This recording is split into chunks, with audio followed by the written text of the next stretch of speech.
What's new in the record collecting world? Well, nothing. Thank you and goodbye. All right, see you later. No, actually, you know what I was doing?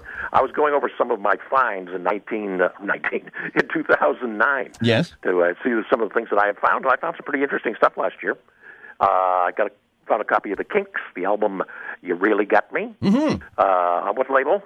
It would have been Reprise. Very good. Yes, Frank Sinatra's label. Very good. He owned that. Yeah. Currently up to $100. $100, not bad. That was a good find for me. Yeah. Speaking of Sinatra, I found his album called The Sinatra Songbook Volume 2, which is also on Reprise. This came out in 1972. It's currently up to $100. That's not bad. And the Marvelettes album, please, Mr. Postman. Tamla. Tamla is the label, up to around $300 right now. Jeez. And one other that I didn't find, but a friend of mine who goes to yard sales in this area found and emailed me, and just to make me feel bad. Danny and the Juniors at the Hop on the original label, which was... Oh, well, yeah, the ones, everyone I've seen has been on ABC Dunhill, but that's not right. No, well, ABC Paramount sold the most, but the original was Singular Records. Well, that was before my time. Out of Philadelphia. Yeah, okay. 1957, not before your time. Current value up to $700. Oh, yeah, 57 was before my time. Yeah. Even though the first car I drove was a 57 Chevy. Really? Yes. First car I drove was a 54 Hudson. Ooh. Oh. I took my driver's test in a 54 Hudson. Did you really? Now, that thing had a bigger back seat than, my kitchen. I know. It was unbelievable. I know. I did my first test in a 1960 Oldsmobile four-door. Wow. And that was almost as big. Yes. But wait, you've got to see this. You've got to check out the Mason blog in the next hour or so. Okay. I'll be putting up pictures. We did a show on, an event on Saturday for Wounded Warriors, and there were a lot of classic cars there, including I'm going to say a 62 Cadillac. No kidding. This baby had, it had 2 zip codes. That's how big that was.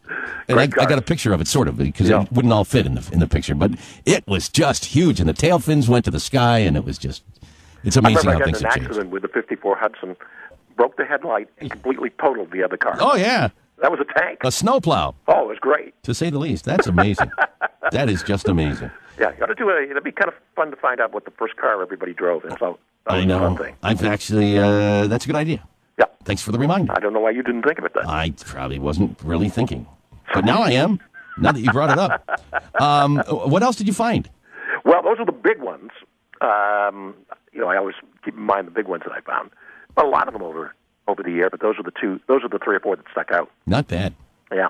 Do you realize that on This Week in History in 1956, the album Rock Around the Clock by Bill Haley and the Comets became the first rock and roll album to make the Billboard Pop Album chart? Yes, I realized that. But is it worth anything these days? The original Decca label, if it's a Decca gold and black print, it would be up to around $100. Mm-hmm. If it's black and silver, it's up to about $50. And if it's a rainbow label, then it's not. It's a reissue up to about $25. Now, they've had, back then, they put albums, and these were real albums because they looked like photo albums because they were 78s. Right. But they would put the 78s, they would put like 6 78s in a quote-unquote album. Right. Are those worth anything? Let's say Bill Haley, because I know the 78s existed for that. Oh, sure. Well, again, in a case of where you get like 6 different records in an album, and that's where the word album came from, each one would be graded individually rather than the set. So, depending on the title of the Bill Haley song. I mean, the original Rock Around the Clock on the 78 will go up to around $50 to $75. That's all? Yeah. I guess there's a lot of them out there. A lot of them out there, and that's what really holds the value down. The big one for Bill Haley, as I remember, on Decca Records was a single called Susan Van Dusen, which is up to about $1,000. I'll have to find that. Susan Van Dusen. And then, of course, before Decca, he was on Essex Records. And on Essex, his records can sell pretty good. Huh. Yeah. Didn't know that. Joint, things like that were on Essex. Was that out of Texas? I'm not sure where that label was from. Okay. Of course, he had a lot of country and western records back in the 40s. Didn't know that. Yeah. Oh, I thought he was always a rock and roller. Not always a rock and roller. He found his niche in 55. Yeah. Yeah. You could say that. Yes. I think the Spit Curl did it. So the question is the most valuable 78 that you know of. I would say it has to be Stormy Weather by the 5 Sharps on Jubilee Records, up to $10,000. Wow. Excuse me. Well, it's one of those holy grail records for record collectors. How appropriate. Yeah. For this week in San Diego. Yes. Because the weather here is going to look like Maine. Yeah. We have 14 inches falling right now. Of rain or snow? No. Oh, okay. Well, here it's just rain. Yeah. Well, I'll swap. Okay. Not really, because we hear it's with rain, get mud. Yes. and things. We'll get that in the spring. All right. Yeah. So, Mighty John, what's new on your website?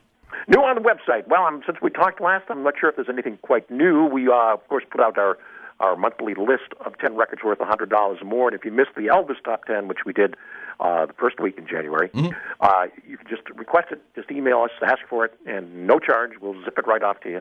So every month we publish a new top 10 of 10 records worth $100 or more, and that's free every month on all you have to do is ask for it on the website. Ask for what? Well, ask for the monthly top 10. Oh, a little button right there, a little icon. It will say free list, monthly top 10. Got it. Click on that, you'll get it. Got it. Or if not, you got it, I'll get it. Yeah, and we are working on a new website for people to sell their records. So that's not probably won't be up for a couple of months, but that's in the works. That'll be fun. It'll be free for a long time too. That'll be even better. Yeah, $3 a fair price. That is fair. I like that. And of course, the Mighty John Money Music Guides.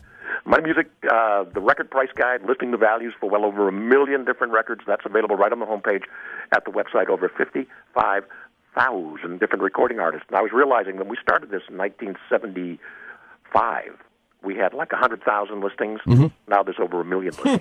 Wow. Keep adding to it. You don't stop, do you?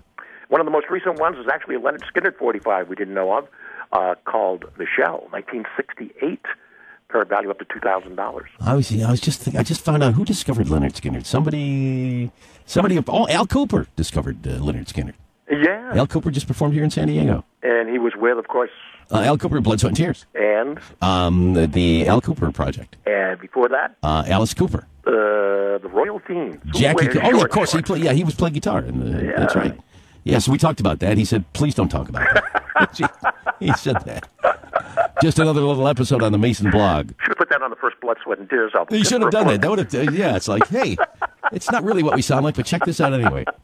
He should. He probably will now. Now that you've brought it up. Oh, that's classic. Nice guy.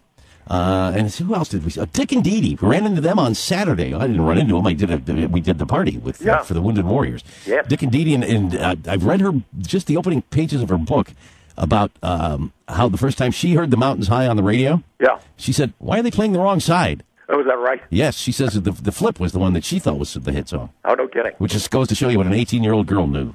And I always like the follow-up much better. Thou Shalt Not Steal? Yeah. Yeah. Well, I liked it. There was a ballad called Tell Me. That was always a good one. Yes, Dick and Dee Dee. Glad to know they're still together. Well, actually, it's a new Dick. Oh. Dee Dee is the original, but the original Dick died. Oh, he did? Yeah. Oh, okay. So she had to replace him. Paul and Paula still together? Paul and Paula? I believe there's... No, I think Paul has died. I think there's a new Paul. Oh, no kidding. Yeah. What about Dale and Grace? They're up there with Roy and Dale. No, I think Grace still on. I did a radio show in Louisiana. That's where she's from, and she called up when I was on. What the value of... We got to stop and think it over. And Did you stop and think it over? Yeah, I said, let me stop and think this over. Yeah, that's what I thought. Yeah. And was it worth any... That's about $25. Do you remember the original label? It was yellow. Yeah, Montel, I think it was. Montel. Yeah. And then he had the TV show. Oh, now you're stranding off the reservation here. Yes, I am. Yes. How did you know? I'm good at that. You should have heard the Beatles show yesterday. We should do a thing on duets, male and female. That's a good idea. Singers. That's a very good idea. See who's worth the most. Obviously, I would believe that Ike and Tina would probably rule. They probably would. Yeah. But you never know. Yep. You really never know. The Connie Stevens Ed Burns duet, that might be worth something. Cookie? Yeah. No. Oh, okay. Connie Stevens was at the party the other night, too. Oh, was she really? Oh, she's a beauty. Give me 16 reasons why I should have been there. Okay. Warner Brothers. I know that was a Melody Corner favorite.